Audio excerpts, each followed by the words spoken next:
हमारी संस्कृति, हमारे संस्कार सदा रहें हमारे साथ। सब्सक्राइब करें तिलक। आप अपने श्री कृष्ण के पास क्यों नहीं जा सकते? मुझे भगवान से मांगने में कोई शर्म नहीं, परंतु हिचकिचाहट है। अपने मित्र के सामने हाथ फैलाने में मैं भगवान की दया सहन कर सकता हूं, परंतु एक मित्र की दया सहन नहीं कर सकता। किसी मित्र के घर पर खाने को तभी जाना चाहिए जब आप भी उसको अपने घर बुलाकर उसे खाना खिला सकते हो। हे विधाता, हमने तेरा क्या बिगाड़ा है जो तू हमें इतने दुख दे रहा है? नहीं वसुंधरा, इसमें विधाता का कोई दोष नहीं। ये तो अपने पूर्व जन्म के कर्मों का फल है। देखो वसुंधरा, एक बात समझ लो कि संसार में हर प्राणी को अपने पूर्व जन्म के कर्मों का फल, चाहे दुख हो या सुख, स्वयं ही भोगना पड़ता है। आप तो परम ज्ञानी हैं, परंतु आपको एक ऐसी स्त्री के हृदय की वेदना का ज्ञान नहीं हो सकता जिसकी आंखों के सामने उसके बच्चे भूखे पेट सिसक कर सो गए हो, जिसका पति अपने बीवी बच्चों के लिए कुछ धन कमाने गया था, परंतु एक निर्दयी राजा के हाथों घाव लेकर आ गया है। ऐसी मां और ऐसी पत्नी के हृदय की पीड़ा का ज्ञान आपके किसी शास्त्र में नहीं लिखा होगा।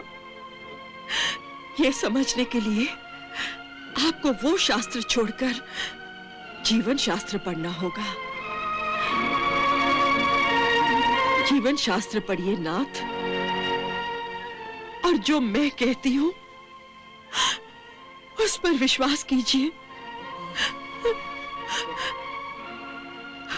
मुझसे अब और सहा नहीं जाता।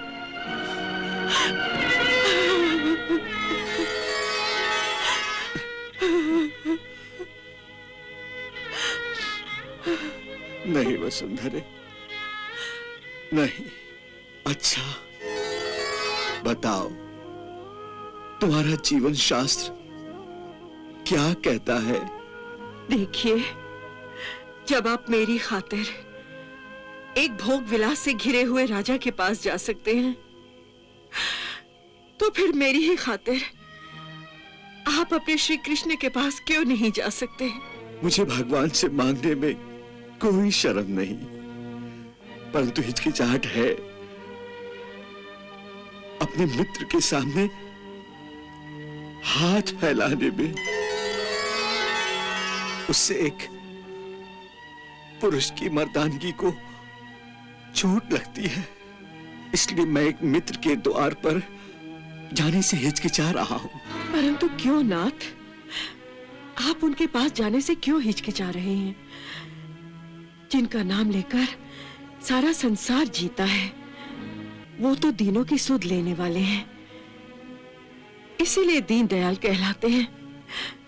देखिए, आप इस तीसरे पल में भी इन दयाहीन संसारियों के द्वार पर भिक्षा मांगने जाते हैं, परंतु उस दीन दयाल के द्वार पर क्यों नहीं जाते? वो तो मांगे बिना ही सब कुछ देने वाले हैं। वो तो तीनों लोकों में सबसे बड़े दानी हैं। तुम ठीक कहती हो वसुंधरा। मेरे श्री कृष्ण तो ऐसे ही है, परंतु वो उनका भगवान रूप है। लेकिन जैसा मैंने कहा, मेरा उनका एक दूसरा रिश्ता भी है, मित्रता का। मित्रता के कुछ आदर्श होते हैं जहां मित्रता का भाव होता है वहां दोनों में बराबरी का भाव होना चाहिए। भले ही एक धनी हो और एक गरीब हो, फिर भी वो एक दूसरे के साथ बराबरी का व्यवहार करते हो। मैं भगवान की दया सहन कर सकता हूं, परंतु एक मित्र की दया सहन नहीं कर सकता। किसी मित्र के घर पर खाने को तभी जाना चाहिए जब आप भी उसको अपने घर बुलाकर उसे खाना खिला सकते हो। इसका उत्तर तो उन्होंने बचपन में ही दे दिया था। आप ही ने बताया था कि जब आपने उनसे अपनी निर्धनता की बात कही थी तो उन्होंने वचन दिया था केवल वे ही मित्रता निभाएंगे, आप पर मित्रता का बोझ कभी नहीं डालेंगे। कहा था ना? हाँ, कहा था। मेरा हाथ पकड़कर कहा था। तो फिर वो अपने वचन के पक्के हैं, फिर क्यों आप उन त्रिलोकीनाथ के वचनों पर विश्वास नहीं करते? वो अवश्य अपनी मित्रता निभाएंगे। मुझे विश्वास है कि आपके पहुंचते ही वो एक परम मित्र की भांति आपका स्वागत करेंगे। तुम क्या समझती हो कि वो मेरी प्रतीक्षा में पहले से ही अपने लंबे हाथ करके बैठे होंगे? वो राजेश्वर हैं। वहां अनेक राजा, लोकपाल, देवता, गंधर्व, किन्नर द्वार के बाहर इस प्रतीक्षा में खड़े रहते हैं कि कब उनकी कृपा दृष्टि उन पर पड़े कि द्वारपाल उन्हें अंदर आने की आज्ञा दे।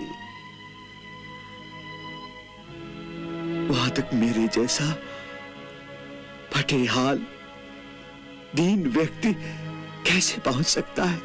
सब लोग भले ही वहां प्रतीक्षा में खड़े रहें, परंतु आपको तो पता ही है वो अंतर्यामी है।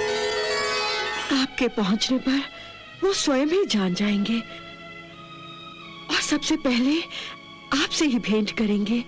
वहां नंगे पांव और फटे कपड़ों के साथ जब मैं जाऊंगा तो क्या कहकर मेरा परिचय कराएंगे? क्या वो गर्व से कह सकेंगे कि ये मेरा मित्र है? और यदि मैं स्वयं मित्र कह के उनसे गले लग जाऊंगा तो सबके सामने उन्हें कितना संकुचित होना पड़ेगा। मेरे कारण उन्हें सबके सामने आंखें नीची करनी पड़े, ऐसा मैं कभी नहीं करूंगा। इससे तो यही अच्छा है कि अब तक जैसे सुख दुख के दिन किसी न किसी प्रकार काट लिए, बाकी जितने रह गए हैं वो भी उसी प्रकार कट जाएंगे। अब जीवन के अंतिम पहर में एक मित्र का एहसान लेकर कनौड़ा क्यों बनाती हो मुझे? ये समझ लो कि जब कोई मनुष्य किसी के सामने हाथ फैलाकर कहता है कि कुछ दो, तो उसके मान, बड़ाई, प्रेम, गरुआपन, स्नेह, इन पांचों का तत्काल नाश हो जाता है। इसीलिए कहा है, विपत्ति पड़े पे द्वार मित्र के न जाइए। विपत्ति पड़े पे द्वार